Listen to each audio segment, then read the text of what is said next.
Silent please. এত কথা বলে না, পরে মনোযোগ দাও বাচ্চারা। ম্যাডাম আসবো? হ্যাঁ, আসুন। আর একটা নোটিশ পাঠাইছে, কইছে ক্লাসে পড়া শোনাই। আচ্ছা ঠিক আছে, আমি পড়ে শোনাচ্ছি। মনোযোগ দিয়ে শোনো, গুরুত্বপূর্ণ নোটিশ এসেছে।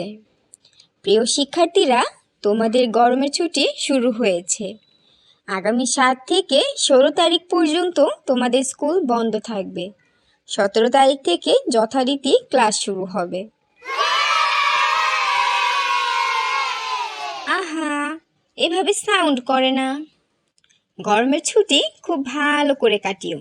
গ্রামের বাড়ি গিয়ে তাজা ফল টল খেও, কেমন? ঘন্টা পড়ে গেল। ঠিক আছে, আজ স্কুল ছুটি।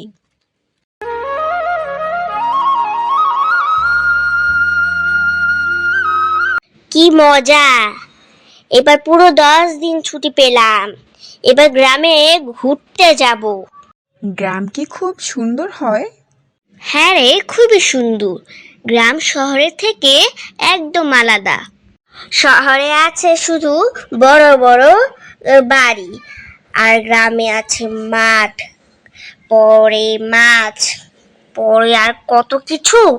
আমি তো কখনোই গ্রামের বাড়ি যাইনি। কেন, তোর কি গ্রামের বাড়ি নেই? আছে তো, আমার বাবা বলেছে গ্রামে আমাদের বড় একটা বাড়ি আছে, কিন্তু কখনো যাওয়া হয়নি। কেন জানি বাবা গ্রামে যেতে চায় না। যাওয়া হয়নি তো এইবার যা, পুরো 10 দিন ছুটি। বাড়িতে গিয়ে বাবা মাকে রাজি করা, তুই বললে অবশ্যই রাজি হবে। হ্যাঁ, ঠিক বলেছিস। আমি আজই বলবো, আর এবার গ্রামের বাড়িতে যাবই। আমি যাই বন্ধু। সে কি, কয়টা বেজে গেল? সাদিক এখনো এলো না যে? ওই তো এসে গেছে মনে হয়। এত দেরি কেন হলো সাদিক? তোমার বাবা চিন্তা করছিল। আজ স্কুল বন্ধ দিয়ে দিল, তাই বন্ধুদের সাথে স্কুল মাঠে খেলে বাড়ি ফিরলাম। তার জন্যই একটু দেরি হয়ে গেল। তা ছুটি কি গরমের জন্য নাকি? হ্যাঁ বাবা, বাবা তোমায় কিছু বলার ছিল। হ্যাঁ, বলো কি বলবে।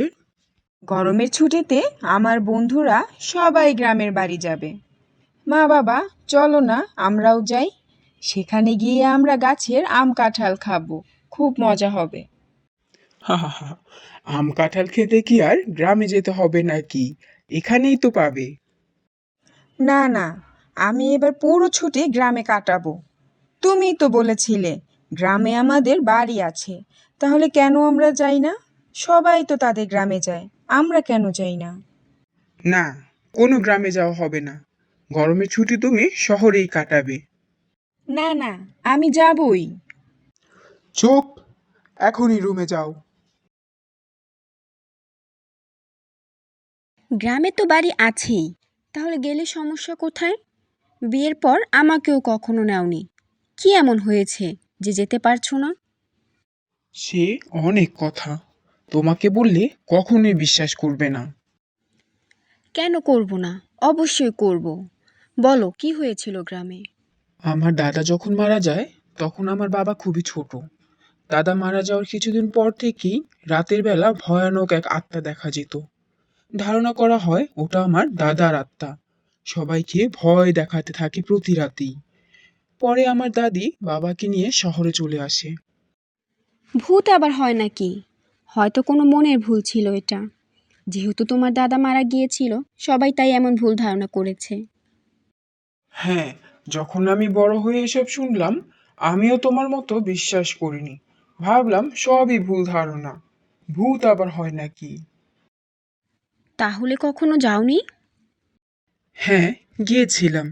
গ্রামে এত বড় বাড়ি এভাবেই কি ফেলে রাখা যায়?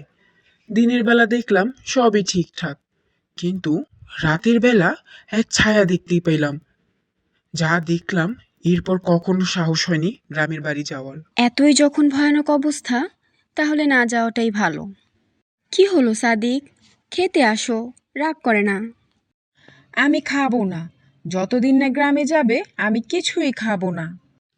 এমন করে না, আমরা গ্রামে না যাই, অন্য কোথাও যাব। খুব সুন্দর জায়গা থেকে ঘুরে আসব, কেমন? না, আমি গ্রামেই যাব। বাবাই তো বলল আমাদের নাকি বড় বাড়ি আছে, তাহলে আমরা ওখানে গিয়েই থাকবো। অন্য কোথাও কেন যাব? সাদিক তো কিছুই খাচ্ছে না, গ্রামে যাবে বলে সন্ধ্যা থেকে কেঁদেই চলছে। এভাবে চললে আমার ছেলেটা যে অসুস্থ হয়ে যাবে। কি যে করি, একটি মাত্র ছেলে, কখনো গ্রামের বাড়ি দেখেনি। ভূত প্রেতের ভয় তো অনেক আগে ছিল, এখন তো সব দিকে লাইট, ইন্টারনেট, যানবাহন চলাচল করে। এখন আর ওসব হবে না। এই সুযোগে তোমার ভয়টাও কেটে যাবে হয়তো।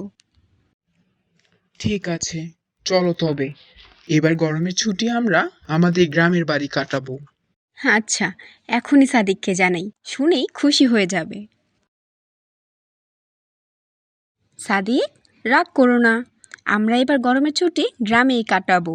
সত্যি বলছো? আমরা গ্রামে যাব? কিন্তু বাবা তো বলল যাবে না। হ্যাঁ, সত্যি সত্যি যাব। তোমার বাবা রাজি হয়েছে যাওয়ার জন্য।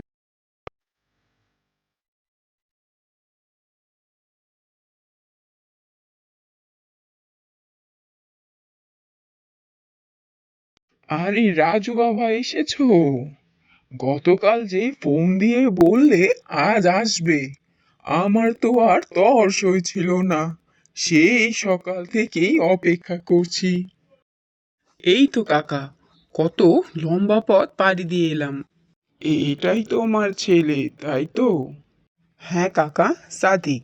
ওর জেদের কারণে আসতে হলো, নয়তো কখনোই আসতাম না। সে কি কথা, নিজের বাড়িতে আসবে না? তা হয় নাকি?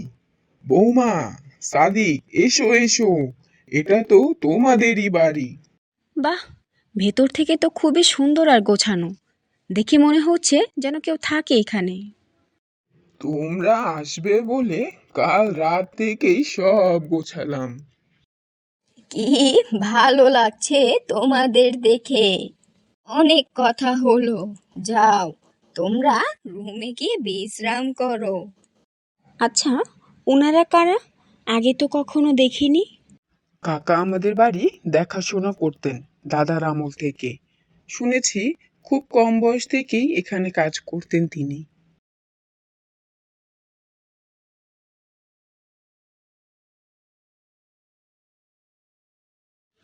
পানি লাগবে, গলাটা শুকিয়ে গেছে। কোনো পানিই তো নেই ঘরে, গিয়ে আনতে হবে।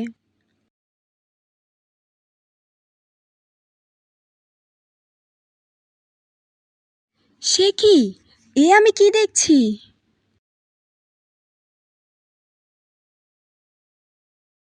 রক্ত? হাত কেটে রক্ত বের হলো? প্রেতাত্মার হাত থেকে রক্ত কখনই বের হবে না।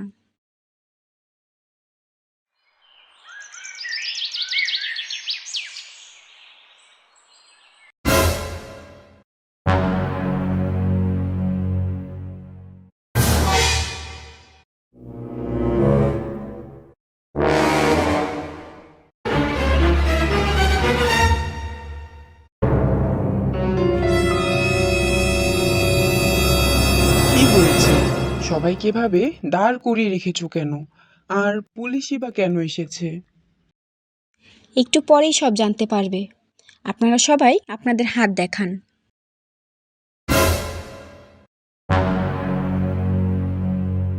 আপনার হাতে এই দাগ এলো কি করে? মাঠে কাজ করতে গিয়ে হাত কেটে গেছিল। একদম মিথ্যে কথা। হাতের ওই দাগ গতকাল হয়েছে, যখন আমি ছুরি দিয়ে আঘাত করেছিলাম। কি, তাই না? এ কেমন কথা? আমার ছেলে মাঠে কাজ করতে গিয়েই তো হাত কেটেছে। কিরে সুখন, তুই সত্যি বলিস না কেন? কাল রাতে আমি এখানে ছিলাম না আপা, আমি তো বাসায় ছিলাম।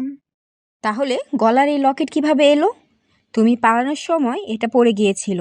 সব স্বীকার করো, নয়তো পুলিশ মেরে সব বের করবে। আপনারা সবাই মিলে ভূত সেজে ভয় দেখাচ্ছিলেন, এটা কি সত্যি না?